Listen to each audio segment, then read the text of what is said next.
दोस्तों नमस्कार। चौकीदारी को लेकर पासवान समाज का बहुत बड़ा आंदोलन 23 जुलाई को पटना में करेंगे रोड शो और वहां पर लाखों लाखों की संख्या में जुटकर पासवान समाज के लोग और उन लोगों का कहना है कि जब तक हमारी चौकीदारी जो है हमें नहीं मिलेगी तब तक हम बाबा चौहरमल की सौगंध खाते हैं, हम पीछे हटने वाले नहीं हैं और हम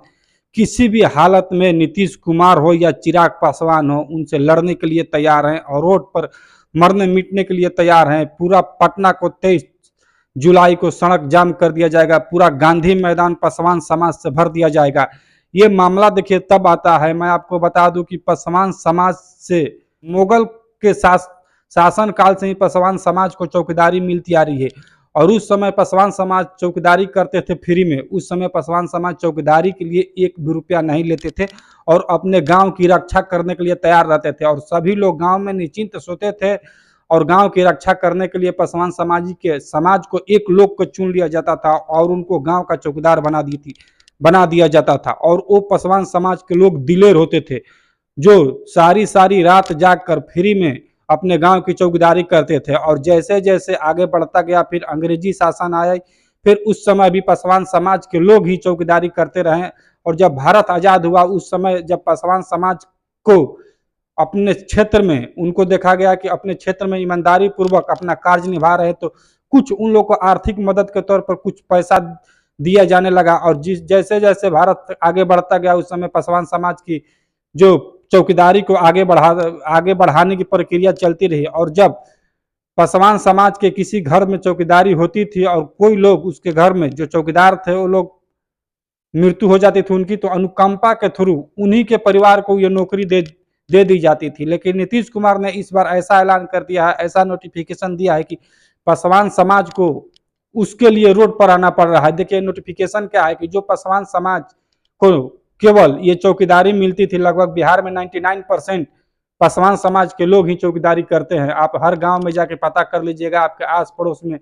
पता चलेगा कि लोग पासवान जात के ही चौकीदार हैं। लेकिन नीतीश कुमार ने नोटिफिकेशन जारी किया कि इस बार हम पासवान जाति से चौकीदारी छीनकर सभी वर्ग में चौकीदारी बांटते हैं और इसका हम इंटरव्यू लेंगे, इसके योग्य जो होगा उसका हम बहाली करेंगे। इसी को लेकर पासवान जाति में आक्रोश दिखाई दे रहा है और पासवान जाति अपने हक के लिए 23 जुलाई को पटना में रोड शो करने वाले हैं और पटना में गांधी मैदान में उनकी सभा है। और सबसे बड़ी बात है कि पासवान समाज के लोगों ने चिराग पासवान को टारगेट करने का मन बना लिया है और चिराग पासवान है कि इसमें एक बात भी नहीं बोल रहे हैं और पासवान समाज के सपोर्ट में उन्होंने कतई एक बात नहीं बोला और ये बात उनको केवल बोल देना चाहिए था कि नहीं, जो पासवान समाज के बहुत पहले कुर्बानियां दी है तब उनको ये चौकीदारी मिली है तो उसको रेगुलर करिए, ऐसा नहीं है कि बीच में हटा दीजिए। लेकिन नीतीश सरकार के पास और कुछ रोजगार देने का व्यवस्था नहीं है तो पासवान समाज के पेट पर लात मार रहे हैं और पासवान समाज ने इसको लेकर एकता दिखाई। 23 जुलाई को पटना में भारी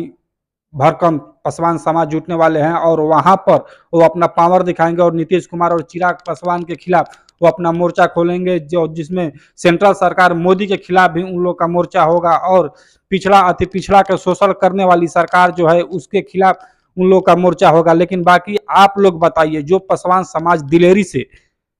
हमारे गांवों का हमारे कस्बे का फ्री में जब चौकीदारी करते थे और हमारी रक्षा करते थे तब उनको क्या मिलता था। कई हमारे भाई पासवान समाज के लोग पहले कुर्बानियां अपनी दे चुके हैं, जो फ्री में कुर्बानियां दे चुके हैं, जो जिस समय पैसा भी नहीं मिलता था उस समय उन्होंने अपनी कुर्बानियां दी है। तो कुर्बानी देने का मतलब क्या होता है कि आगे कम से कम उनको कुछ तो प्रोत्साहन मिलना चाहिए। समाज से वो लड़े, समाज के जो निम्न वर्ग के लोग थे उससे उठ के उन्होंने हमारे समाज को रक्षा करने, हमारे गांव को रक्षा करने का संकल्प लिया और वो अपना जिम्मेवारी बखूबी से निभाए। लेकिन नीतीश कुमार इसको पूरा सार्वजनिक कर दिया और पूरा जनरल से लेकर ओबीसी लेकर पिछड़ा अति पिछड़ा सभी जाति के लिए चौकीदारी का जो नौकरी है उसको खोल दिए। बाकी आप लोग की राय क्या है, पासवान समाज के लोग के साथ कितने लोग खड़े हैं, कमेंट में कमेंट करके जरूर बताएं।